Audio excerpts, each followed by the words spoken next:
A major challenge in training racehorses today is keeping them sound. Not unlike human athletes, a racehorse's ligaments, tendons, joints and bones are all susceptible to injury at some stage throughout its career. And at times it seems impossible to avoid some sort of musculoskeletal injury. There may be many reasons for and components to a musculoskeletal injury. However, there's an increasingly common belief amongst researchers worldwide that the economics of the thoroughbred industry, namely the preparation of young horses for 2-year-old sales, as well as racing 2-year-olds, that are the main culprits for these sorts of injuries. Training for thoroughbreds can start as early as 18 or 20 months. The skeleton of a horse often does not reach full maturity until they are 4 years old, and so the training at a young age may predispose horses to a multitude of career-limiting or ending injuries. Shin soreness or buck shins is an increasingly common complaint amongst young thoroughbreds, particularly in their first year of training. Shin soreness or buck shins or dorsal metacarpal disease, those are all different names for the same condition.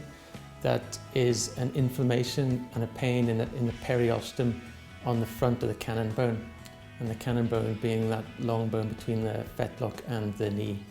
It's nearly always the front legs of young racehorses very earlier in their training program. There's much greater load on the front legs of the racehorse. We see a wide range of clinical signs with sore shins, from very mild cases where the horses are 100% sound, they're still able to continue in full training, and they just show a very mild sensitivity on palpation of that shin cannon bone area. And in more severe cases where we see a lameness, severe pain on palpation of that cannon bone area, and very occasionally that will progress into a small saucer-shaped fracture in that area. There'll just be a small divot of bone that breaks away from the front of the cannon bone, and quite commonly in a severe case we'll see what we think of as a buck shin, where there's a very obvious bump or a lump on the front of the cannon bone. The cause is primarily the exercise that the horse is doing at the time.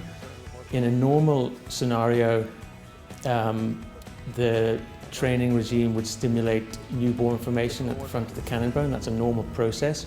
With a sore shin or a buck shin, that process malfunctions slightly, and the bone's battling to keep up with the new bone formation, and we get very small microfractures in that bone. It's not quite as strong as it should be, and there's inflammation and pain associated with that.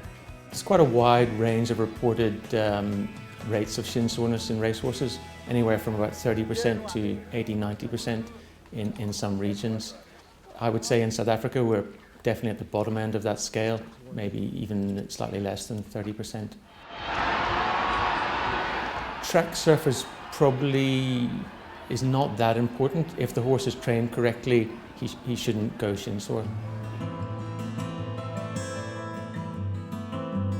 Traditionally, we would have thought that leaving a young horse longer before going into training would allow him to strengthen up. And we would have thought that maybe a long, slow distance type training program would stimulate stronger bones. And we would have thought that early speed work would be detrimental to a young horse's bone strength. However, that research has showed quite the opposite, in that a small amount of high speed exercise is quite important early on in the young horse's training program to stimulate strong bone.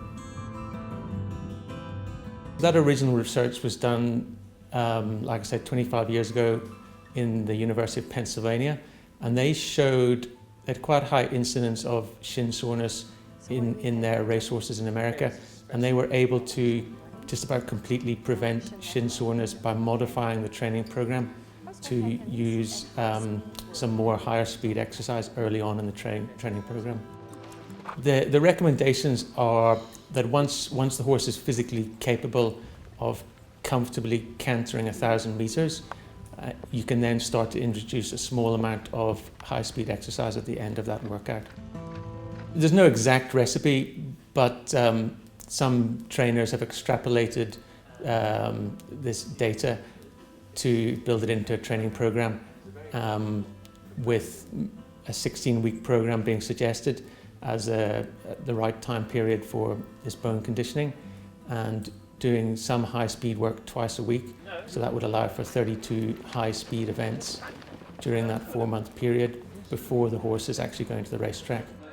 Those researchers, they reduced the incidence of shin soreness from somewhere between 30 and 40% in a classical training program, right down to just about 0% in this modified training program. So in a normal training program, we tend to find new bone laid down towards the front and the inside of the horse's cannon bone, if we look at a cross-section of that cannon bone.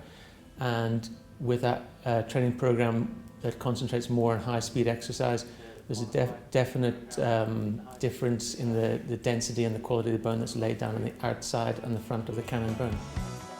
That's been quite well studied in the laboratory, and it's only at near racing speeds, so approximately 50 kilometers per hour, that we get these compressive forces at the front of the cannon bone. At slower speeds, you tend not to get the same compressive forces at the front of the cannon bone. There is a small number of trainers around the world that I think are starting to focus on this, and starting to focus on the possibility that we can really build stronger bones in our racehorses by the type of training we're doing with them early on. And that's quite exciting for us. We would like to be able to prevent most of these lameness issues that we see. Whilst more research is needed to provide greater insight into how equine bones grow and adapt, results to date raise the possibility that early training enhances the development of the limb support structures and could diminish injuries during training and racing.